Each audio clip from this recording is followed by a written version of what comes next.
In this video, we are going to create IAM groups and users. First, let's go to IAM. Then we will go to User Groups, Create Group, and we'll call this group Support Engineers. And we will give our engineers EC2 read-only access and create user group. Then let's go to Users, Create User, and call this User Support.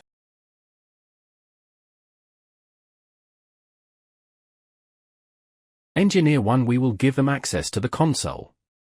Now create a custom password.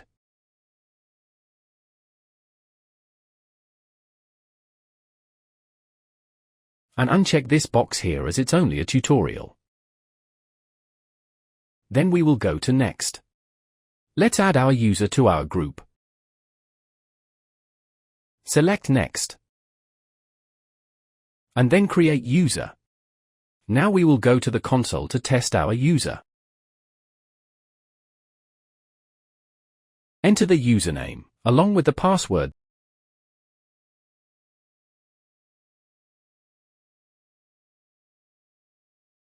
Then sign in and we will go to EC2 Instances.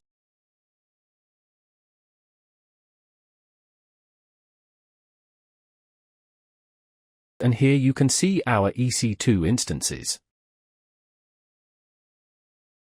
Now if we go and try and delete one, you will see this error message show up. This shows that it's worked correctly. And that is how you create IAM groups and users.